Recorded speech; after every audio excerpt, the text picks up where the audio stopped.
Hi friends, आप सभी का स्वागत है हमारे अपने YouTube channel special field special study में। आज इस वीडियो में हम बात कर रहे होंगे डीएड स्पेशल एजुकेशन के अंतर्गत फर्स्ट ईयर के सेकंड सेमेस्टर का फर्स्ट थ्योरी पेपर यानी कि ऑल ऑफ सब्जेक्ट की बात करें तो ये पेपर नंबर 4 है आपका, यानी कि child development and learning subject, जो कि कॉमन पेपर है, यानी कि HI VI IDD तीनों ट्रेड के बच्चे इसका अध्ययन करते हैं। इसमें अभी तक आप लोगों को 80 क्वेश्चंस कराए गए हैं और वो ऑब्जेक्टिव टाइप क्वेश्चंस थे। तो अब आगे हम लोग 20 क्वेश्चन और इस वीडियो में कवर करने वाले हैं। तो चलिए शुरू करते हैं। हमारा 81 क्वेश्चन क्या कह रहा है। 81 क्वेश्चन है हमारा कि व्यवहार के कार्यात्मक विश्लेषण में क्या शामिल है। तो फर्स्ट ऑप्शन है व्यवहार के अंतर्निहित कारणों को समझना। सेकंड है केवल अच्छे व्यवहार को पुरस्कृत करना। थर्ड है केवल बुरे व्यवहार को दंडित करना। और लास्ट है आपका सभी व्यवहारों को अनदेखा करना। तो यहाँ पे जो आपका ऑप्शन नंबर ए है ये आपका सही हो जाएगा, व्यवहार के अंतर्निहित कारणों को समझना। क्योंकि आप जानते ही हैं जो निगेटिव वर्ड होते हैं वे अक्सर आप लोगों के गलत जो ऑप्शन होते हैं, यानी कि इसमें केवल केवल लगा है और सभी व्यवहारों को अनदेखा करना, तो ये भी निगेटिव वर्ड के साथ में आया हुआ है। तो ये तीनों ऑप्शन आपके गलत होंगे। आपका फर्स्ट ऑप्शन यहाँ पे सही रहेगा। नेक्स्ट है क्वेश्चन नंबर 82 की। तो ये क्वेश्चन है कि व्यवहार को प्रभावित करने के लिए कौन सी व्यवहार प्रबंधन तकनीक विचार पैटर्न को बदलने पर केंद्रित करती है। तो फर्स्ट ऑप्शन है संज्ञानात्मक व्यवहार चिकित्सा। सेकंड है सकारात्मक सुदृढ़ीकरण। थर्ड है आपका समय सीमा और फोर्थ है समूह परामर्श। तो आपका फर्स्ट यहाँ पे ऑप्शन सही हो जाएगा, संज्ञानात्मक व्यवहार चिकित्सा। ये व्यवहार को प्रभावित करने के लिए व्यवहार प्रबंधन जो तकनीक है इसमें आपके कहीं ना कहीं पैटर्न को बदलने पर अक्सर ध्यान केंद्रित किया जाता है। नेक्स्ट है क्वेश्चन नंबर 83 कि समावेशी कक्षाओं में विशेष आवश्यकता वाले बच्चों के व्यवहार को संशोधित करने में मुख्य विचार क्या है। तो फर्स्ट ऑप्शन है कि बच्चे को कक्षा के बाकी बच्चों से अलग करना चाहिए, तो ये गलत है। सेकंड है बच्चे की ज़रूरतों को अनदेखा करना, तो ये भी आपका गलत हो जाएगा। निगेटिव आपका ऑप्शन दिया गया है। अलग करना या अनदेखा करना ये आपका निगेटिव वर्ड है, तो ये आपका ऑप्शन बिल्कुल भी सही नहीं हो सकता है। तीसरा है बच्चे की ज़रूरतों को पूरा करने के लिए निर्देश और सहायता तैयार करना, तो यही आपका सही हो जाएगा। बच्चे को समूह गतिविधियों से बाहर रखना, तो ये भी आपका निगेटिव वर्ड है, यानी कि ये भी आपका गलत रहेगा। तो थर्ड ऑप्शन आपका सही हो जाएगा। अगला क्वेश्चन है आपका 84 कि उत्तेजक शिक्षण वातावरण का एक आवश्यक पहलू क्या है। फर्स्ट ऑप्शन है सख्त अनुशासन। सेकंड है सीमित संसाधन। और थर्ड है रचनात्मक और लचीलापन। और लास्ट है आपका शिक्षण विधियों में एक रूपता। तो यहाँ पे आप देख रहे हैं जो हमारा पॉजिटिव है वर्ड्स वो है इसमें आपके थर्ड वाले में रचनात्मक और लचीलापन होना चाहिए, जो शिक्षण का वातावरण हो, ना कि वो सख्त होना चाहिए या सीमित होना चाहिए या फिर एक रूपता होना चाहिए। तो ये तीनों ऑप्शन आपके गलत हो जाएंगे। आपका जो ऑप्शन नंबर सी है ये आपका सही हो जाएगा। नेक्स्ट है क्वेश्चन नंबर 85 कि निम्न में से कौन सी बच्चों में एक सामान्य व्यवहार समस्या नहीं है। तो फर्स्ट है ऑप्शन आपका आवेगशीलता। सेकंड है समयबद्धता। थर्ड है आपका आक्रामकता। और फोर्थ है आपका शर्मीलापन। तो यहाँ पे ऑप्शन नंबर बी आपका सही हो जाएगा, समयबद्धता। क्योंकि बच्चों में एक सामान्य व्यवहार जो समस्या पाया जाता है वो समयबद्धता को लेकर के पाया जाता है। नेक्स्ट है क्वेश्चन नंबर 86 कि व्यवहार के कार्यात्मक विश्लेषण का उद्देश्य क्या है। तो फर्स्ट ऑप्शन है अच्छे व्यवहार को पुरस्कृत करना। सेकंड है बुरे व्यवहार को दंडित करना। और थर्ड है व्यवहार के पीछे के कारणों को समझना, और आपका डी है सभी व्यवहार को अनदेखा करना। तो यहाँ पे आपका सी सही हो जाएगा, व्यवहार के पीछे के कारणों को समझना, यानी कि बच्चा कैसा व्यवहार कर रहा है, किस प्रकार का व्यवहार प्रदर्शित कर रहा है, सबसे पहले उसके कारण को जानिए। नेक्स्ट है आपका क्वेश्चन नंबर 86 कि कौन सी व्यवहार प्रबंधन तकनीक विचार पैटर्न को बदलकर व्यवहार को बदलने पर केंद्रित करती है। तो फर्स्ट ऑप्शन है सकारात्मक सुदृढ़ीकरण, सेकंड है संज्ञानात्मक व्यवहार चिकित्सा, थर्ड है समय समाप्ति, और फोर्थ है निरोग। तो यहाँ पे आपका बी वाला सही हो जाएगा, संज्ञानात्मक व्यवहार चिकित्सा। नेक्स्ट है क्वेश्चन नंबर 88 कि एक समावेशी कक्षा में विशेष ज़रूरतों वाले बच्चों के व्यवहार को संशोधित करते समय क्या महत्वपूर्ण है। फर्स्ट ऑप्शन है सभी छात्रों के लिए समान निर्देश प्रदान करना।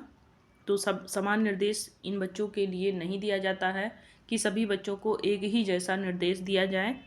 बच्चे को समूह गतिविधियों से बाहर रखना, ऐसा भी नहीं है कि उसे किसी भी प्रकार की कोई एक्टिविटी में शामिल न करने दिया जाए। बच्चे की ज़रूरतों को पूरा करने के लिए निर्देश और सहायता को तैयार रखना। तो ये आपका सही हो जाएगा, क्योंकि जो दिव्यांग बच्चे होते हैं उनकी ज़रूरतों को पूरा करने के लिए आपको कहीं ना कहीं उनकी सहायता करनी पड़ेगी। बाकी बच्चे की ज़रूरतों को अनदेखा करना ये भी आपका गलत हो जाएगा।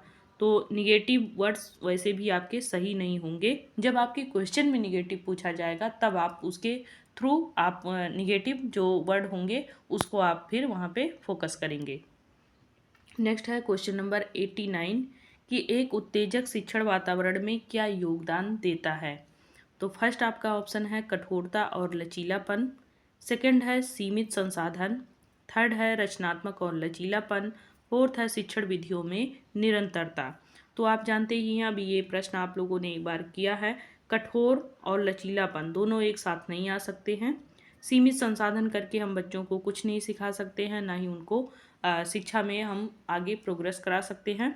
रचनात्मक और लचीलापन ये दोनों आपके ऑप्शन पॉजिटिव हैं, ये आपका सही होगा। बाकी शिक्षण विधियों में निरंतरता करके भी हम नहीं उनको सिखा सकते हैं, कुछ उनके लिए फन वगैरह या इंटरटेनमेंट की ज़रूरत उनको पड़ेगी। नेक्स्ट है क्वेश्चन नंबर 90 कि कौन सा व्यवहार आमतौर पर बच्चों में समस्या नहीं माना जाता है। फर्स्ट ऑप्शन है टाल मटोल, सेकंड है ADHD, थर्ड है आज्ञाकारिता, और फोर्थ है आक्रामकता। तो यहाँ पे जो व्यवहार आमतौर पर बच्चों में समस्या नहीं माना जाता है तो वो है आज्ञाकारिता, क्योंकि बच्चे अगर आज्ञा का पालन करेंगे तो फिर वो किसी भी प्रकार का समस्या नहीं है। अगला है क्वेश्चन नंबर 91 कि व्यवहार के कार्यात्मक विश्लेषण का मुख्य लक्ष्य क्या है। फर्स्ट ऑप्शन है बुरे व्यवहार को दंडित करना, सेकंड है व्यवहार के अंतर्निहित कारणों को समझना, या फिर सभी व्यवहार को अनदेखा करना, या फिर अच्छे व्यवहार को पुरस्कृत करना। तो अच्छे व्यवहार को आप बार बार पुरस्कृत भी करेंगे तो ये भी एक तरीके से निगेटिव में आएगा। तो अच्छे व्यवहार को आप बार बार पुरस्कार नहीं करेंगे, आप वहाँ पे उसको प्रोत्साहन देंगे कि वो और भी बेटर करे। तो यहाँ पे व्यवहार के अंतर्निहित कारणों को समझ करके अगर आप कार्य करेंगे तो फिर आप बच्चे को प्रोग्रेस दिला सकते हैं। ये आपका ऑप्शन नंबर बी सही हो जाएगा। नेक्स्ट है क्वेश्चन नंबर 92 कि कौन सी तकनीक विचार पैटर्न को संबोधित करके व्यवहार को बदलने पर ध्यान केंद्रित करती है। तो फर्स्ट ऑप्शन है सकारात्मक सुदृढ़ीकरण, सेकंड है सकारात्मक व्यवहार चिकित्सा, थर्ड है टाइम आउट, और फोर्थ है समूह परामर्श। तो यहाँ पे आपका जो बी वाला ऑप्शन है ये सही होगा, संज्ञानात्मक व्यवहार चिकित्सा। अगला क्वेश्चन है आपका क्वेश्चन नंबर 93 कि विशेष आवश्यकता वाले बच्चों के व्यवहार को संशोधित करने में एक समावेशी कक्षा में क्या महत्वपूर्ण है। तो फर्स्ट ऑप्शन है सभी छात्रों को समान निर्देश प्रदान करना। तो समान निर्देश आप नहीं प्रदान कर सकते हैं इन बच्चों को, ये गलत हो जाएगा। बच्चे को समूह गतिविधियों से बाहर रखना, ये भी गलत हो जाएगा। व्यक्तिगत आवश्यकताओं को पूरा करने के लिए निर्देश और सहायता को अनुकूलित करना, या फिर विशेष आवश्यकता वाले बच्चों की आवश्यकताओं को अनदेखा करना। तो ये भी गलत हो जाएगा, आपका ऑप्शन नंबर सी सही हो जाएगा, क्योंकि जब आप उनकी आवश्यकताओं को पूरा करेंगे तो ही उनको सहायता दे करके उनको किसी भी वातावरण में आप अनुकूलित कर सकते हैं। नेक्स्ट है क्वेश्चन नंबर 94 कि इनमें से कौन सी एक उत्तेजक शिक्षण वातावरण की विशेषता नहीं है। तो फर्स्ट ऑप्शन है आपका रचनात्मकता, सेकंड है लचीलापन, और सी है कठोरता, और उसके बाद है संसाधन।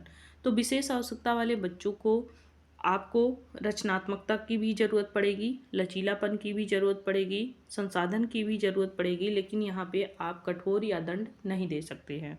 तो ये आपका ऑप्शन यहाँ पे सही हो जाएगा, क्योंकि यहाँ पे आपके क्वेश्चन में निगेटिव वर्ड पूछा है, तो निगेटिव वर्ड आपका यही है। नेक्स्ट है क्वेश्चन नंबर 95 कि कौन सा व्यवहार आमतौर पर बच्चों में एक सामान्य समस्या नहीं माना जाता है। तो आमतौर पर बच्चों का जो सामान्य व्यवहार है वो समस्या नहीं माना जाता है। तो ADHD, या फिर शर्मीलापन, आक्रामकता, या फिर शैक्षणिक उत्कृष्टता। तो आमतौर पर बच्चों में एक सामान्य जो समस्या है उसको नहीं मान सकते हैं। तो ADHD ये समस्या है, क्योंकि ध्यान केंद्रित करने में इनमें बच्चों में दिक्कत आती है। आक्रामकता, ये भी बच्चे में बहुत ज़्यादा आक्रोश हो या शर्मीलापन भी कहीं ना कहीं बच्चे में समस्या उत्पन्न करता है। जो समस्या नहीं उत्पन्न करता है वो है शैक्षणिक उत्कृष्टता। बच्चा कितना भी आगे बढ़े वो उसके सीखने में कभी भी बाधा नहीं उत्पन्न करेगा। नेक्स्ट है क्वेश्चन नंबर 96 कि कौन सी तकनीक विचार प्रक्रियाओं को संबोधित करके व्यवहार को बदलने में ध्यान केंद्रित करती है। तो कौन सी जो टेक्निक है या विचार प्रक्रिया है जो कि संबोधित करती है और फिर उस पर ध्यान केंद्रित करती है व्यवहार को बदलने में। तो पहला है सकारात्मक सुदृढ़ीकरण, दूसरा है संज्ञानात्मक व्यवहार चिकित्सा, तीसरा है समय सीमा, और अगला है आपका निरोध। तो संज्ञानात्मक व्यवहार चिकित्सा जो है ये कहीं ना कहीं ध्यान केंद्रित करती है व्यवहार को बदलने पर। नेक्स्ट है क्वेश्चन नंबर 97 कि समावेशी कक्षा में विशेष आवश्यकता वाले बच्चों के व्यवहार को संशोधित करते समय क्या महत्वपूर्ण है। तो फर्स्ट है आपका सभी छात्रों को एक समान निर्देश प्रदान करना। तो ये गलत है, एक समान निर्देश नहीं दे सकते हैं। बच्चे को समूह गतिविधियों से बाहर रखना, ये भी गलत हो जाएगा, निगेटिव वर्ड है आपका। आप एक समान निर्देश नहीं दे सकते हैं और ऐसी गतिविधियों से बाहर नहीं रख सकते हैं। बच्चे की आवश्यकताओं को अनदेखा नहीं कर सकते हैं। आप व्यक्तिगत आवश्यकताओं को पूरा करने के लिए आप सहायता दे सकते हैं। तो यहाँ पे आपके ये 97 क्वेश्चन थे जो कि आपके कंप्लीट होते हैं। आपको कुछ क्वेश्चन इसमें और भी कराए जाएंगे बाद में चल करके, क्योंकि अभी कुछ इम्पॉर्टेंट क्वेश्चंस हैं जो कि आप लोगों को इसमें नहीं मिला है, तो वो आपको बाद में फिर से दिए जाएंगे एग्ज़ाम करीब आने पर। तो आपको लगभग ऑब्जेक्टिव टाइप क्वेश्चन 100+ ही कराया जाएगा। तो आपके इसमें 97 क्वेश्चन ऑब्जेक्टिव टाइप क्वेश्चन करा दिए गए हैं। आप लोग अगर अभी तक चैनल पर नए आए हुए हैं तो सभी वीडियो की प्लेलिस्ट भी बना दी गई है, आप लोग प्लेलिस्ट चेक करते हुए अपनी तैयारी बेहतर बना लीजिए। जो फर्स्ट ईयर के स्टूडेंट हैं वो अपना 6 पेपर की तैयारी अलग से करेंगे और जो सेकेंड ईयर के बच्चे हैं वो अपना पेपर की तैयारी अलग से करेंगे। आप लोग अपना सिलेबस रख लीजिएगा और सिलेबस से देखते हुए आप लोग तैयारी करते रहिएगा। तो तब तक के लिए बहुत बहुत धन्यवाद। वीडियो अच्छी लगे लाइक करें, सब्सक्राइब करें, शेयर करें ताकि आपके अन्य साथियों को भी सभी जानकारियाँ मिल सकें और उनको भी तैयारी करने का अच्छा और यहाँ से बढ़िया नोट्स भी उनको मिल सके। बहुत बहुत धन्यवाद।